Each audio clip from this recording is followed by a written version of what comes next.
All right, you're on the minute. Clifton, thank you. You are an amazing, an absolutely amazing person. The energy, the commitment, I just admire seeing you in action, okay? Because you're a person that you do things, okay? There are a lot of people who talk, but you do things, man. And so, you know, let's give Clifton. Wonderful, wonderful. Thank all of you for coming out. It's a pleasure being here today with you and being able to share a meal, share some time, and connect with people. Some of you I know, some of you I don't know. I'm looking forward to getting to know all of you. I am passionate about what I do. And I have spent a lifetime working and thinking about what I do with my life. I have never been driven or highly motivated by money and material things. Things have never meant much to me. The thing that has always revved me up is people and being able to help people. That's what gets me up in the morning. I love helping people solve problems. That's what I do. That's why I went into law, and that's why one of the areas I practice in is estate planning. I am one of the partners in the law firm of Walker & Chambers. My other partner, Demetri Chambers, is in our Houston office. We represent small and mid-sized businesses, such as this one that we're in. And we also represent individuals primarily with their business needs. We cover the gamut from corporate law, and contracts, and litigation, to estate planning, and family law and bankruptcy and things of that nature as well. So we try to be a full-service law firm, especially for our small business clients. And as a result of representing so many small business owners, we wind up having to deal with the owners and their families. I started practicing law at two very large law firms in Dallas, and one of the things that I did not like about the large law firm environment is you represented huge institutions and with huge problems and challenges, and it was very interesting and very beneficial in terms of the training that I got from those experiences. But the thing that I didn't like is I didn't represent actual human beings. I represented institutions and people working for institutions. When I'm representing small businesses, I represent a person. And that's what really, really excites me, is being able to help that person develop and nurture the wealth that's represented by that business so that they can enjoy the fruits of it, their family can enjoy the fruits of it, and future generations can enjoy the fruits of it. I have a kind of different approach to estate planning than other people. On, I guess, what you consider the high end of things, you have a lot of estate planners who are deep into the weeds on all forms of taxes: estate taxes, gift taxes, generation skipping transfer taxes, income taxes, taxes, okay? I can do that too, okay? But that's not the focus of my practice. And the focus of my practice in estate planning is really related to, I guess, the underlying philosophy that I want to share with you guys today. Because I believe we live in a world where we overvalue things and we undervalue people. And my approach to estate planning is to put the emphasis on the people, and then we deal with the things. So, I'd be remiss if I say all the sponsors that are promoting this, I appreciate it. I am grateful for them providing resources to Clifton and the Empower series. So I want to thank them as well. And then a special group of people that are here today is the Jail Turner Legal Association. We've got Marilyn and Kamisha, Christy and Gail. These people are part of the Black Bar Association, and I want to tell you a little about Jail Turner. Jail Turner was one of the pioneering black attorneys in Dallas, and the association is named for him. These are people who were practicing law in the heyday of segregation, before Brown versus Board of Education. And it's mind-boggling to imagine how a handful of black attorneys back then got together to form this association. And the legacy of that is, Christy, we have what, like 300 members today? 300 plus members. 300 plus members. So what there were 5, 6 people got together? The founding members. The founding members. 1952. This is 1952. 65th. Yes, yes. And so for me, that's what estate planning really is all about. It is about a legacy. It is the thing that Clifton was saying about what he's developed with the Empower series. What happens when Clifton is no longer around? Because if we allow this to just disappear, all of us collectively have lost wealth. We have lost wealth, because the wealth that's represented by what Clifton has created through this Empower series is something that money cannot buy. And we've got to get a better, system in our community for preserving things of value. We have created enormous things in our community. I mean, enormous things. But we undervalue ourselves so much that we don't even appreciate what we've created until we see somebody else take it, commercialize it, and sell it back to us. Okay? I mean, you can think of, all the products, all the music, all the entertainment and the sports and clothing lines, et cetera, et cetera, et cetera, okay, that we thought, oh yeah, okay, that's good, that's nice. We undervalued it, they bought it, and now they repackage it and sell it back to us at a premium.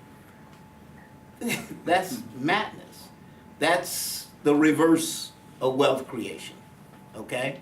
And so we've got to think about things differently. And I want to talk to you about some simple math, okay? Not beyond the level of arithmetic, subtraction. So we don't need a calculator. You don't need a calculator, you can do it in your head. But I want you to think about 3 equations. If you don't remember anything else from this talk today, nothing else, remember these things. And this is on your outline. Power minus purpose is evil. Power minus purpose is evil. Wealth minus purpose is meaningless. Wealth minus purpose is meaningless. And life minus purpose is tragic. For me, these are the three fundamental equations of life, and I carry it into all aspects of my life, including what I do professionally, and it shapes the way I approach estate planning. And the common element in all three of those equations is purpose. Purpose. I freak people out when I ask them, what is your purpose in life? I terrorize people with that question. And I deliberately do it. Because in my view of things, I believe God gave every single human being a unique piece of himself. And that is your purpose. And it's up to you to discover it, okay? And you can discover it or not discover it, but it's up to you to discover it. And if you don't discover it, you have a real problem with life. Because when I thought about Empower series, what is power? What is the value of power? Power is the ability to do things, to move things, to influence things. But power without purpose, we've seen it throughout history. People with enormous amounts of power, ruling nations and empires and all types of things, take that power and destroy other people through war and through other means, through exploitation, etc. So power without a purpose that is larger than yourself is evil. But power coupled with a purpose that is larger than yourself is a very, very good thing. But first you've got to find purpose. And you've got to find yours. Your purpose is not the same as mine. Mine is not the same as yours. You know, you've got to find your own. Wealth minus purpose is meaningless. If you don't know what your purpose is, especially in this society, it's easy for us to get caught up in the tangible, the touch, taste, feel, see things, the things that are bombarded at us through various forms of media all day long, the things that whet our appetites, whatever those appetites may be. And so accumulate it all, get it all. But without purpose, you'll sit down and you'll be so depressed that you may blow your brains out. Life minus purpose is tragic. If you never find that little unique piece of God that he put in you, and you live no matter how long you live, if you never find it, you never understand it, you wasted an entire life, and that is a human tragedy. And we've all seen people go throughout life who never found it. Brilliant people, gifted people, talented people, wealthy people, powerful people, but they didn't find it, and life ends in tragedy for them. This is my approach to estate planning. This is how I help my clients frame the issues around estate planning. And I'm going to give you a few examples to illustrate the point. The first one I'll give you is the tragic estate of Alexander the Great. Alexander the Great, ancient Macedonian king, inherited at the age of about 16 the kingdom of Macedonia just north of Greece from his father Philip. And Philip had spent a lifetime building a massive army to invade the neighboring Persian Empire. Philip was assassinated. Alexander inherits the empire at 16 years old. He's just a child, but a very gifted child, especially when it came to war. And so Alexander took that war machine that he inherited and he rolled that thing down south, all the way down the Greek peninsula and across the sea into what today is Turkey and throughout the Middle East, all the way to what is now Iran, what's called Persia in ancient times, all the way to India. He built one of the largest empires of the ancient world. And he got it all done by the age of 32. I mean, just imagine that, okay? It's hard for me to go through my email inbox. Okay? It's hard for me to do that. If I could get that done in 16 years, I'd feel like I had conquered the whole world, okay? But this young man accomplished that in a matter of 16 years. But at the age of 32, he was dead. He was dead from drinking. He was dead from the wounds that he had incurred in the ferocious battles that he had fought. He was dead from depression and boredom. And some people think he may have been helped a little bit by a little bit of poison. But, you know, they don't know for sure, okay? Nevertheless, he was dead. And there is his legacy, this huge empire. He had, I believe, a son that was born after his death.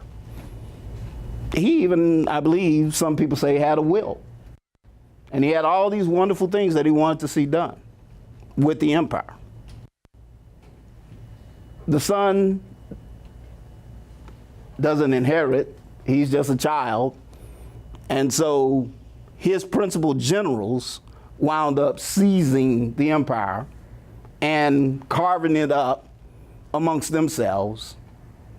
And then eventually another empire comes along that's bigger and badder and wipes it all out. That was his legacy. Now imagine that.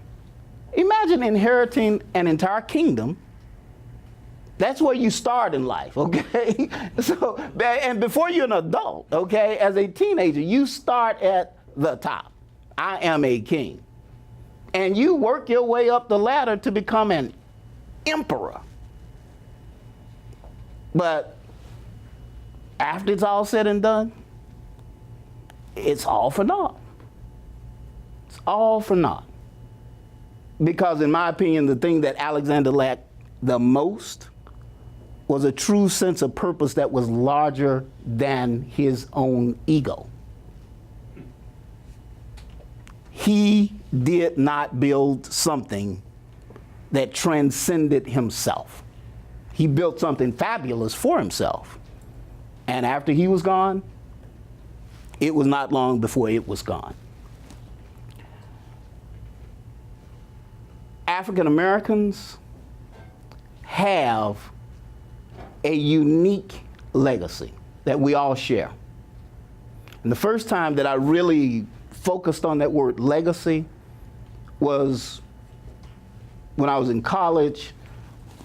To receive an honors degree, you had to write a thesis, and you also had to take a general examination in your chosen field. I had two chosen fields, African American Studies and Economics.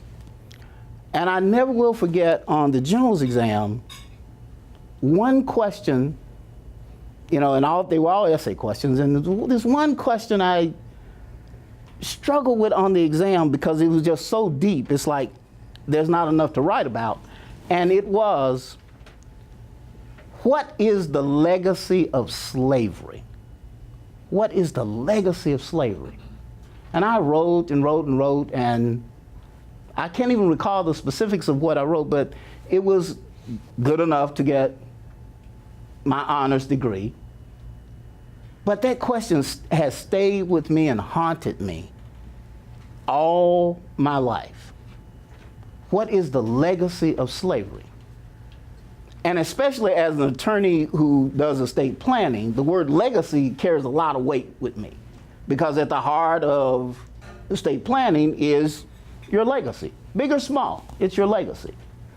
But the legacy of slavery, the legacy of slavery. And after years and years and years of thinking about it and studying a lot of history, it became clear to me what that legacy really is, and it's the legacy that we all share. Every generation of African Americans, from the first to arrive on these shores through today, has paid forward. Every one of us, every generation, has paid forward for the benefit of future generations. Think about our ancestors who were born into slavery. They dreamed of freedom. They knew it wasn't coming for them. Born a slave, die a slave. But the dream was passed on from generation to generation to generation until that Civil War generation realized the dream. And so all the sacrifices, all the suffering that they endured, it wasn't for them. It was because they believed in something bigger than them. I am suffering this today so that you won't have to suffer it tomorrow. And every generation has done it. After the Civil War, that generation that was born into Jim Crow and segregation, generation after generation, paying forward, building schools and universities that some of us went to, okay? Illiterate, uneducated slaves, building for ex-slaves, building for future generations, and now some of our finest institutions exist more than a century later because they had the vision similar to what Clifton is doing, similar to what J.L. Turner did. They had the vision to start something bigger than themselves and future generations benefit. And so, yeah, those schools were, for us, segregated schools back then. They were the only places we could go back then. But now, they've transcended that, and we've got all types of options, but those schools and those universities still thrive and still exist. My younger daughter went to Spelman, and one of the I'll start crying. One of the proudest moments of my life was to see how that institution embraced her and what it did with her. Like parents nurturing and bringing out the best in a child. But that came from generations of ex-slaves, generations of people who endured, all the worst of Jim Crow and segregation and all that humiliation, paying forward. Then there's the civil rights generation. All the protests, all the time in jail, all the marching, all the suffering, all the accusations of being communists and this and that and all of that madness. They endured it so that we can go to any restaurant that we want to go to, sit down, have a meal. We can drive, take a trip go to any hotel check-in without having to, look for the black side of town and find a family that you could stay with. They fought to demolish that entire system. A purpose larger than themselves. They paid forward, we benefit. And now, the way I see it, my opinion, the challenge of this generation is paying forward to the next generation as it relates to the pressing issue of income and wealth inequality. Because we don't even realize how big the gap is. There's an article in the Washington Post, and I'll get the actual reference for you, but recent article, the wealth gap between African Americans and our white counterparts has not shrank. It has not stayed the same. It has increased. And so I'm 57 years old. At the time of my entering the workforce, over that period of time to today, that wealth gap has expanded. And when you look at this article, you will be amazed to see this. It's like, what? I thought things were supposed to be getting better. No, over my lifetime, okay?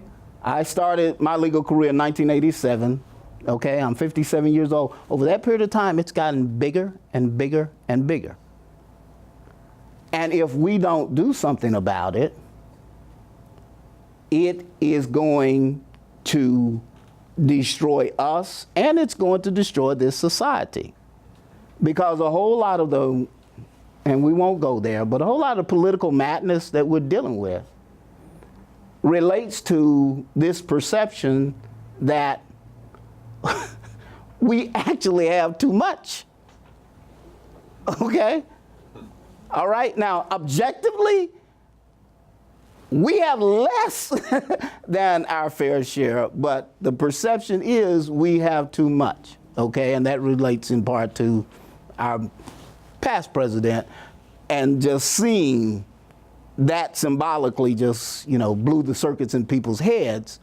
And you got the people who are exploiting that madness and capitalizing on it. But we've got to deal with this, because it's going to mean a more and more divisive society. When wealth begins to, you got segments of society where wealth is going this way and the population is going the other way, okay, then people start doing horrible things to each other. And this is a serious problem that I believe that we've got to deal with so that the next generation don't. And part of dealing with that is our individual personal responsibilities for our own estates. A lot of people look at the word estates and, you think of estate as something that rich people have. It's not. I grew up in a housing project in Memphis, and it ironically was called Walter Simmons Estates. So I've had an estate for a long time, okay? All right? I don't know about the rest of you, okay? I've been in estates for a long time, okay? But let's deconstruct the word estate. Every human being, again, this is my belief, has an estate, okay? Well, legally, that's true too. But every human being has an estate. Unless you are so selfish and so greedy and so neglectful that you either consume it all or waste it all before you check out. Okay? Now there are human beings who are capable of doing that. And lots of us do that, okay? But for those of us who are not that selfish and that greedy, every one of us, we've got an estate in some form or fashion. Because your estate is more than the material things that you leave behind, okay? Your estate is also the people you leave behind, the relationships you leave behind, the people that you have touched, the things and the institutions that you have helped to build and nurture, okay? Empower series is part of Clifton's estate. That's part of his legacy. Okay? Do you put a value on it? How can you put a value on it? You can't put a value on it. But it's part of his estate. The intellectual property that's in your head and the things that you do with that is part of your estate. And it doesn't matter the monetary value of it. Let me give you a few examples from the types of clients that, and just ordinary people that we represent. And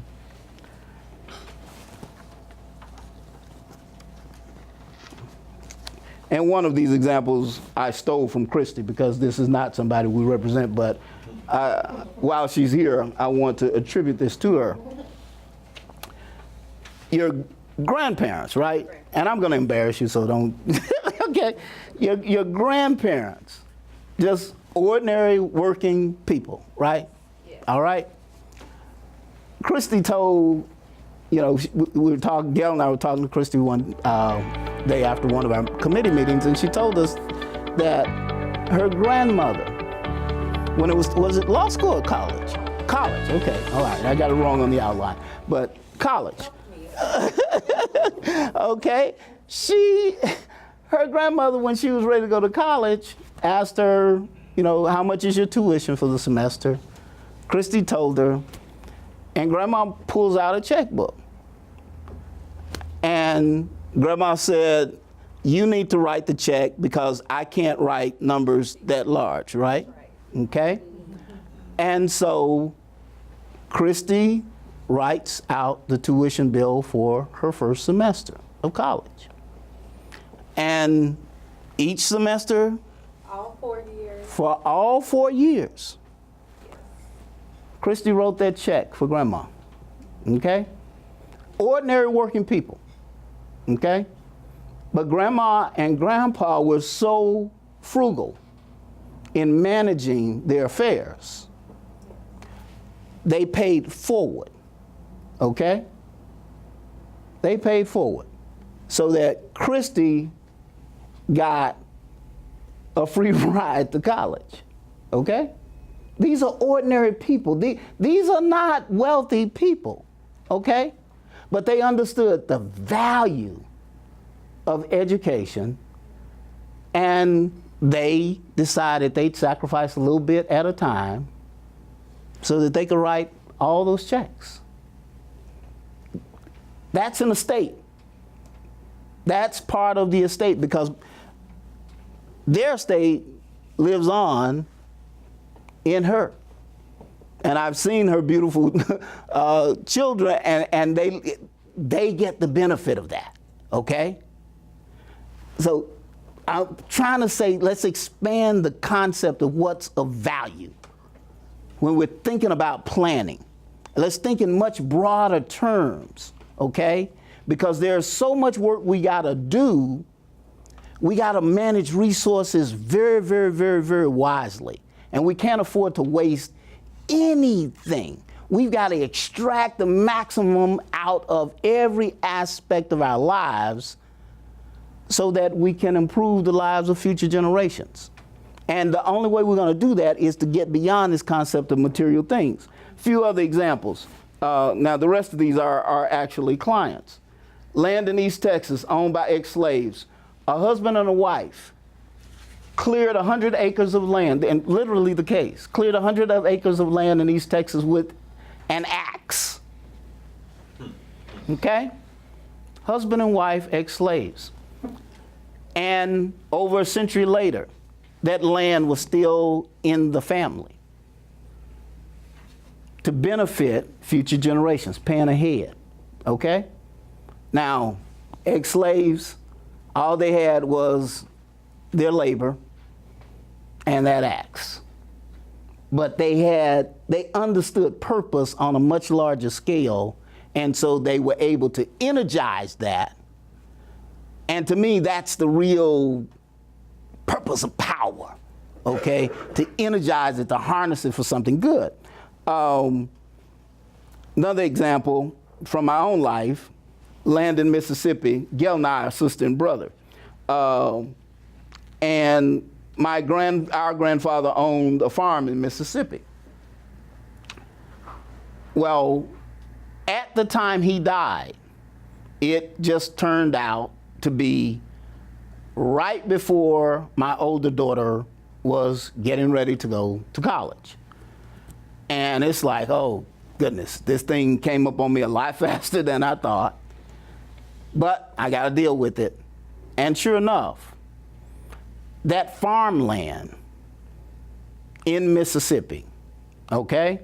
The land doesn't exist anymore because Gail didn't want to be a farmer, all right? So she made that real clear. I ain't going to Mississippi and farm, okay? Okay, but that land, the value, the legacy, the estate of our grandfather exists in the mind of my very talented and gifted older daughter because it helped to pay for her college. Ordinary people, these are not rich people, okay? And I know that was a really good investment because I know what this child is already doing and what she's capable of doing. And so my grandfather would be extremely proud to know, even though Gail didn't want to be a farmer, that his legacy lives on in his great-grandchild. Small business, this restaurant, we represent a whole lot of these people, okay? And unfortunately, some of my clients have died, and they've died suddenly, unexpectedly. You know, some have died young, okay? And left families behind. But the businesses that they've developed, we've been able to assist them carry on to the next generation. Ordinary people, wealth. Intellectual property, the property of an artist. I have a client who was actually married to, believe it or not, a Tuskegee Airman, okay?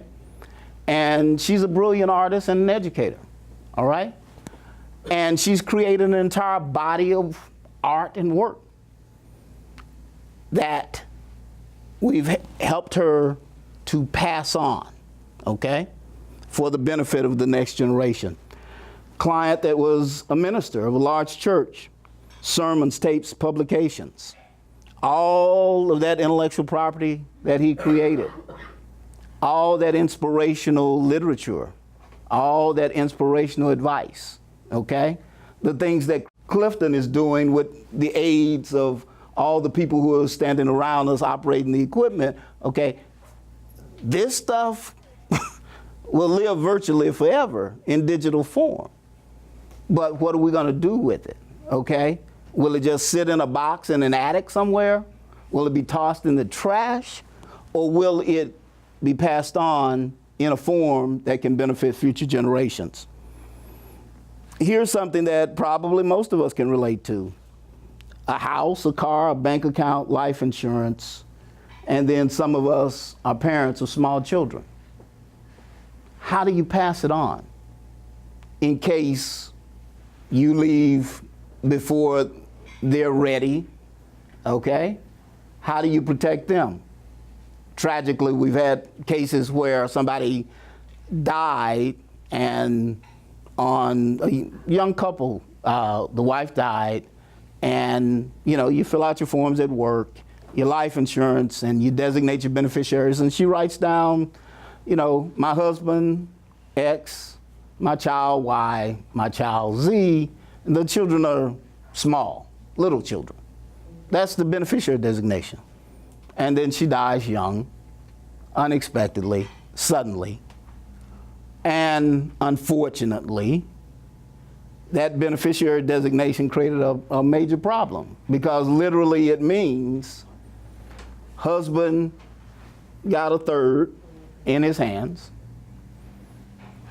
2/3 for the children went into the registry of the court.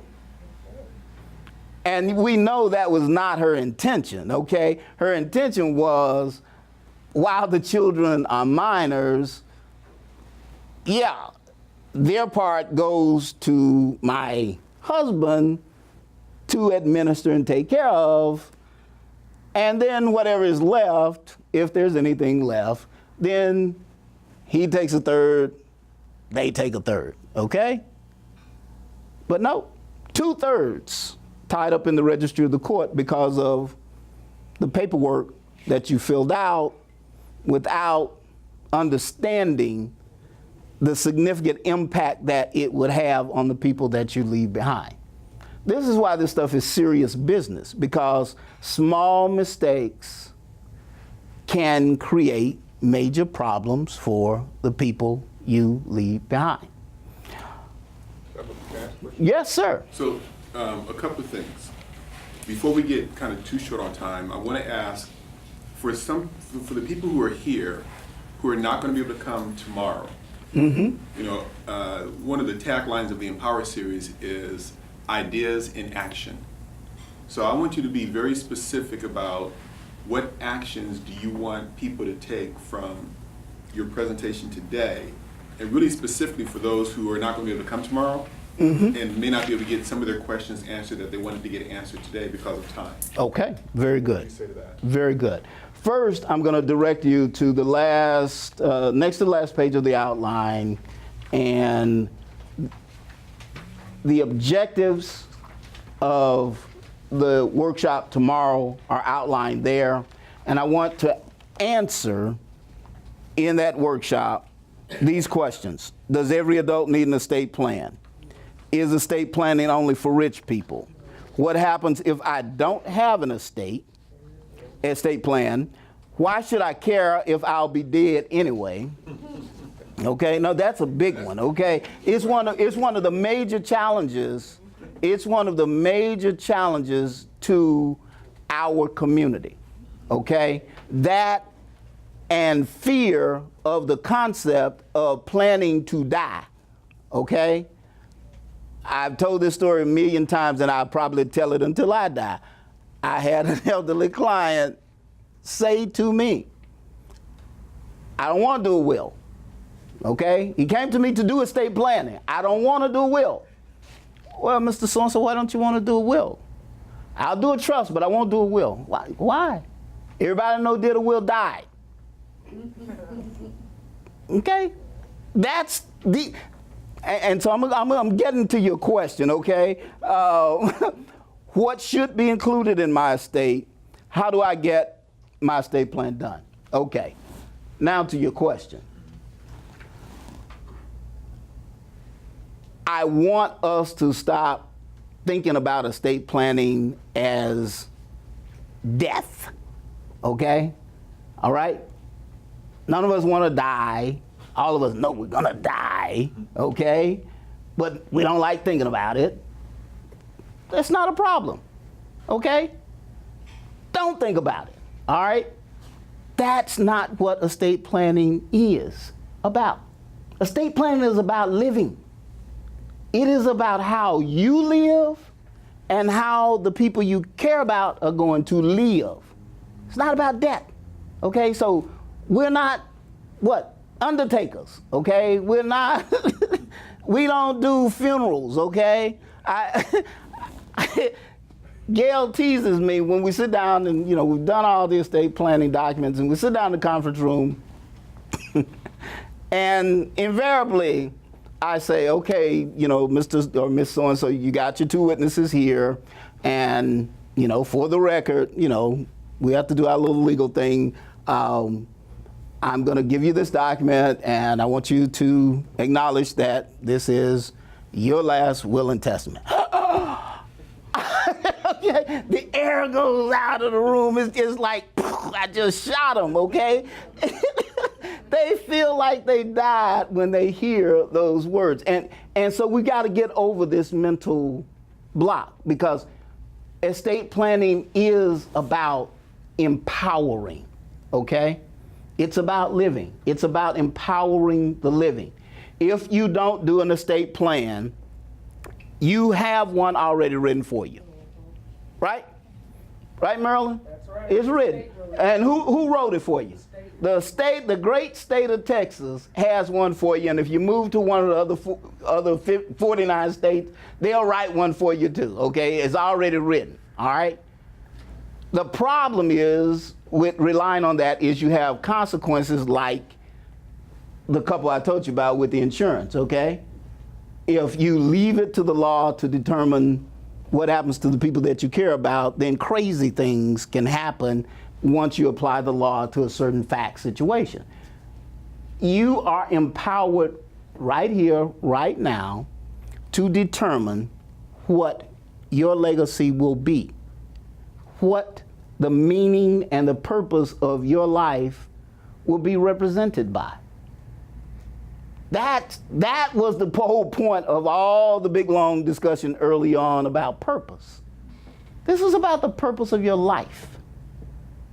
This is about the people that you care about. It is not about death. So let's not use the word death, okay? All right? We don't have to use it. Let's just scratch it out, okay? So that's one of the things I want people to understand, okay? The other thing I want you to understand right here today is you don't have to have a bunch of money, okay? You don't have to have a bunch of money. You don't have to have a lot of stuff. You don't necessarily have to have small children. But your life means something. You mean something. And you have the control over what that will be represented by forever into the future. And so that's the approach that we take to estate planning. Now, I've talked enough. I want to answer questions that you have. The workshop, we're going to get deeper down into the weeds about how the process works, the different plans and approaches and strategies. You know, we'll get into the nuts and bolts, and we'll have some fun doing it, okay? Because I like to do it in a very fun way. And I hope as many of you as possible can attend tomorrow. But if you can't attend, please, if there are burning issues that you want to talk about, let's talk about them now. So, the floor is open for questions. So first off, let's show some love.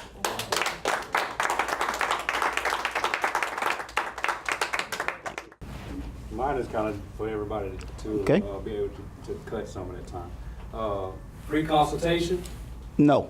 And how much for consultation? $225. Okay. How long was that? It normally takes us about an hour, but sometimes it goes over. So, but it's a flat fee. Yeah. Mm-hmm. Yeah. Other questions? Should I do a will and a trust? And if so, can I do them at the same time? The last question first. You can do them at the same time. We generally recommend both. Okay. You need at least a will. Okay. The reason we generally recommend both is because by taking everything and pouring it over into a trust while you are alive makes it a whole lot easier and less expensive on the back end after you're gone for your heirs and the representatives of your estate to administer through a trust rather than under the supervision of probate court. Even when, because Texas has independent administration, which eases the burden on you if you have a will appointing an executor, okay? But even with that, by coupling the will and the trust together, it becomes even more manageable, more efficient, more cost effective for those who have to administer your estate. Okay? Does that? Okay? Yes, ma'am. A probate will. Mm-hmm. If I did a probate will and I wanted all my children to be on that probate will, including maybe 2 or 3 grandchildren. Okay. When something happens to me, Mm-hmm. do all of those children have to show up and the grandchildren that were named in that probate will? Or is it okay for someone to speak in their behalf? Or do you send a letter out to them to let them know when the will is going to be read? Okay. This is a question Gail had at the office invited members of the care group with the church that my family attends, and we had this at the office, and it was hilarious. Okay, I left with the worst headache because one of the misconceptions about wills is this concept of, and what your question illustrates the point. I'm so glad you asked it because it gives me a chance to deal with this. The whole concept of the reading of the will, that's television.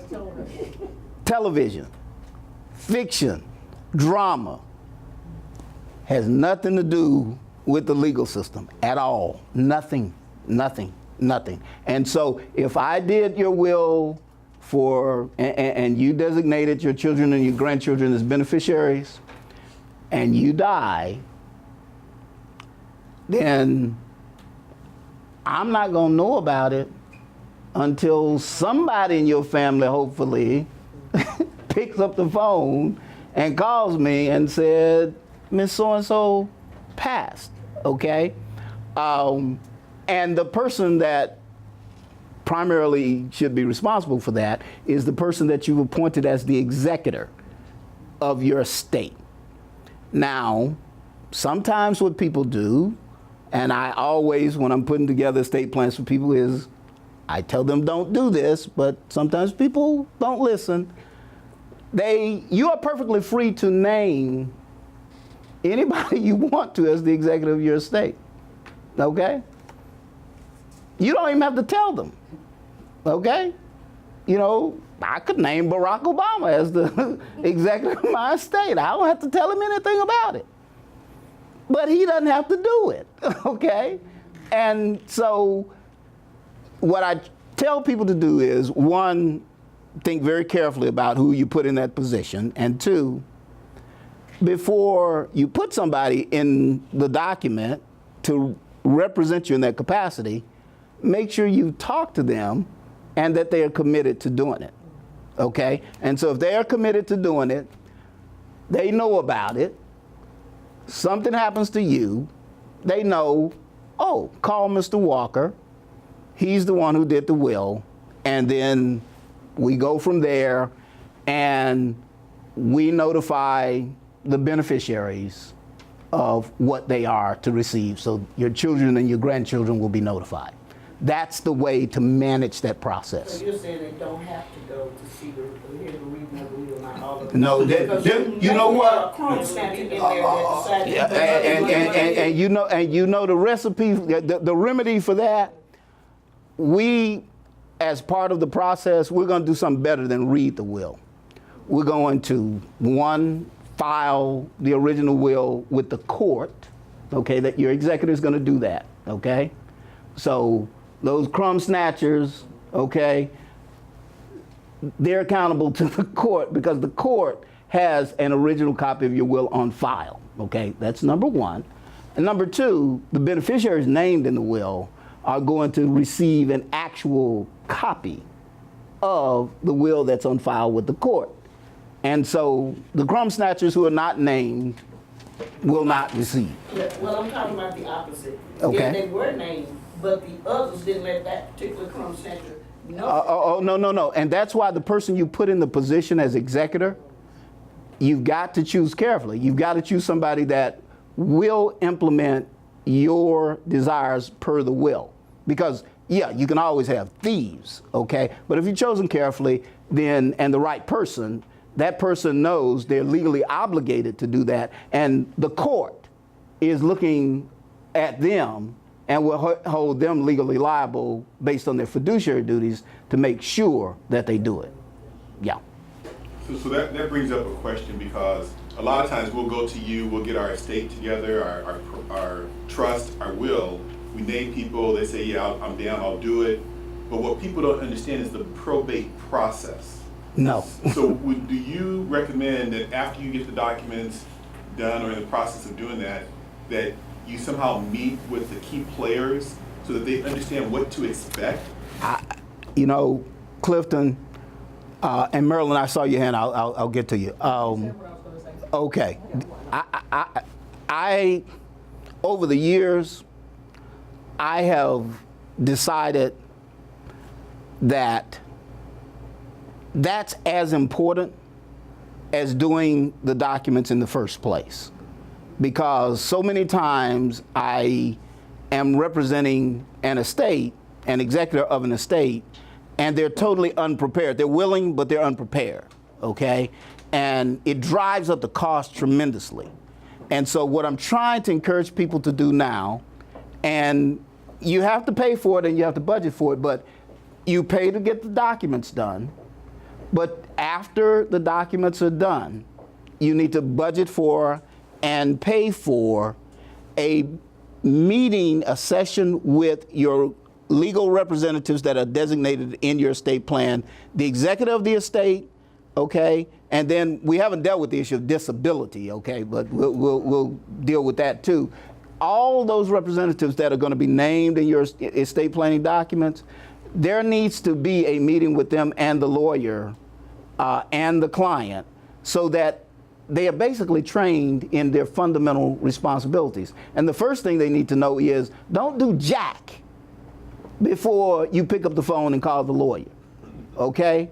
And I literally mean don't do jack, okay? Because I've had people who, with the best intentions, they were in the position to be appointed, and they did something. They paid a bill, they withdrew some money to give to one of the beneficiaries prematurely.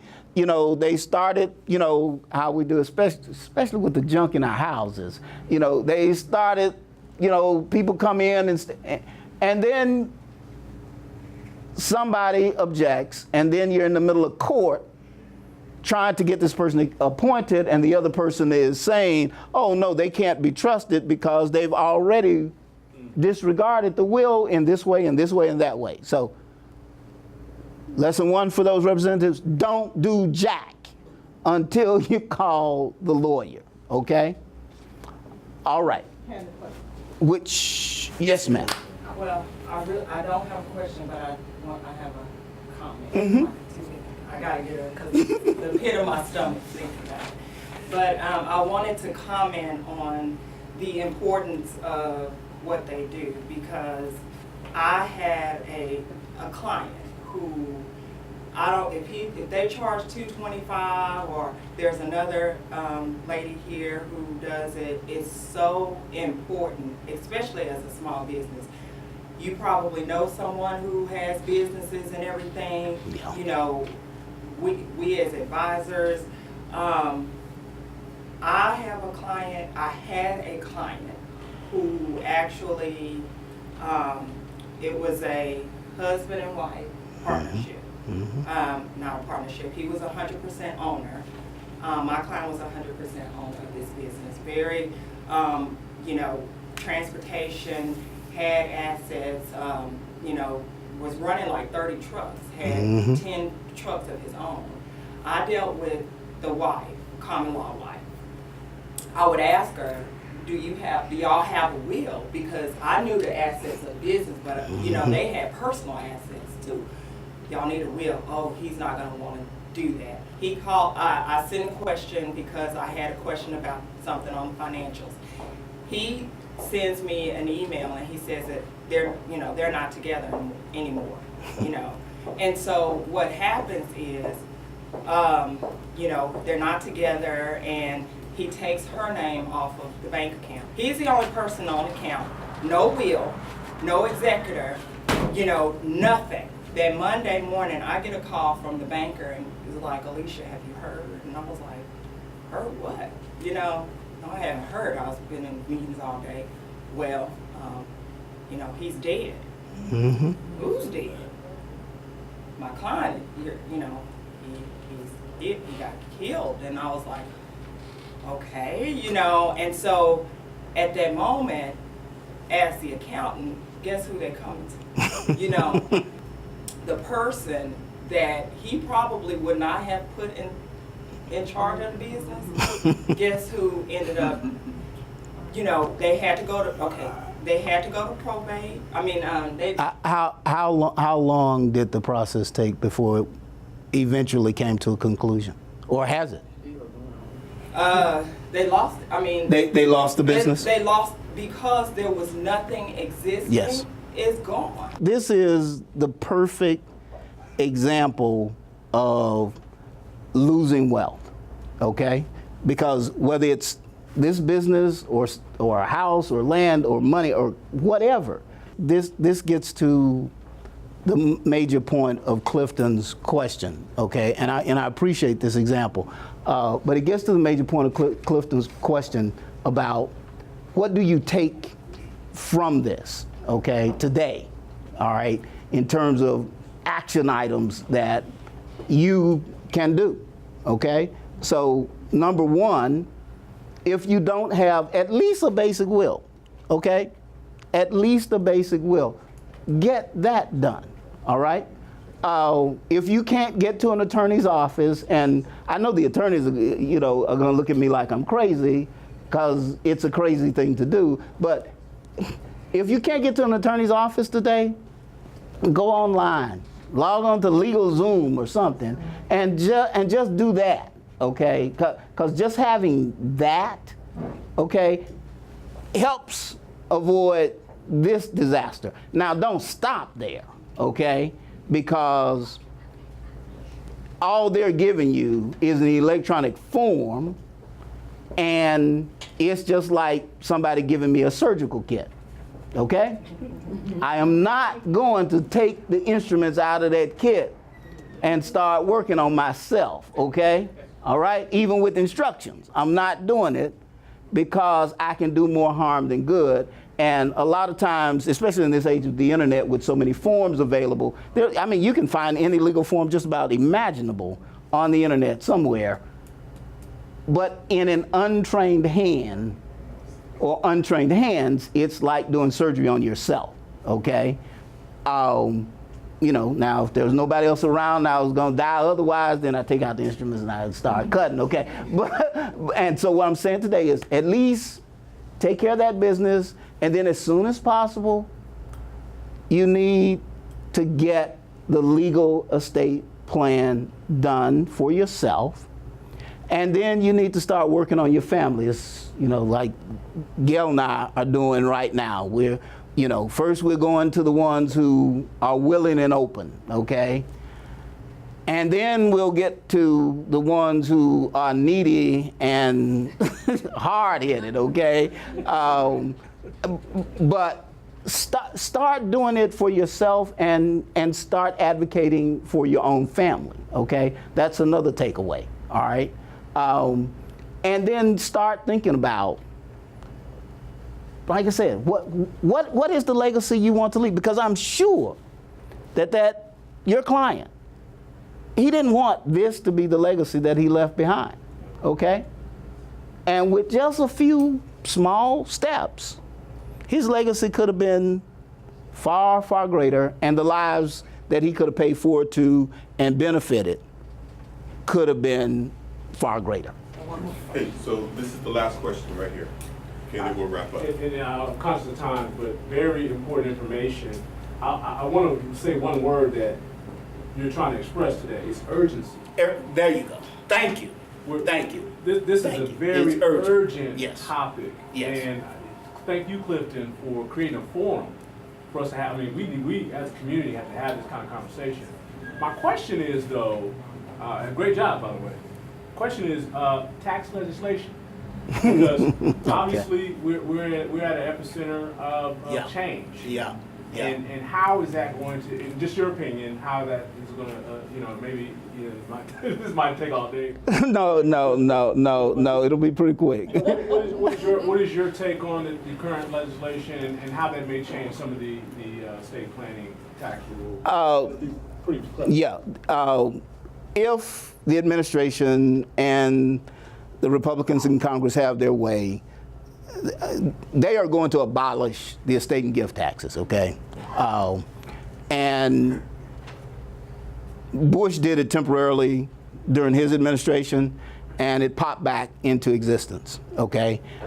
Because it's fundamentally unfair for somebody to be able to pass on billions of dollars to generations upon generations upon generations tax-free, okay? While all the rest of us, every paycheck has to pay for the country that we all love, okay? And so I don't think, even if they get rid of it, if they have their way, I do not think it will be permanent. I think it will be more like what Bush did, and it's going to snap back, and so it's still going to affect people. But what I do think is going to have a lasting effect is they keep raising the threshold, and so it is hitting only wealthier and wealthier people. And so for ordinary people, it's a non-issue already, and it's probably going to be even less of an issue after all the dust settles with any new legislation. One thing that you kind of touched on briefly, but I want to emphasize a little bit, is before death planning, a part of your estate. Yes. And Yes. so, Yes. if you want to explain Yes, that. because like I said, we get so focused and freaked out about death, but we forget about the thing that's more likely to happen to any of us long before we die, and that is to be physically or mentally disabled in some way. If for no other reason, just as part of the aging process, okay? Most people before they die go into a state where they're degenerating physically or mentally, and ultimately are not able to take care of themselves. And then other people are tragically affected at earlier stages in their lives by diseases or accidents or whatever, okay? So disability is an essential part of an essential ingredient of estate planning, and we plan for that as well, okay? Thank you.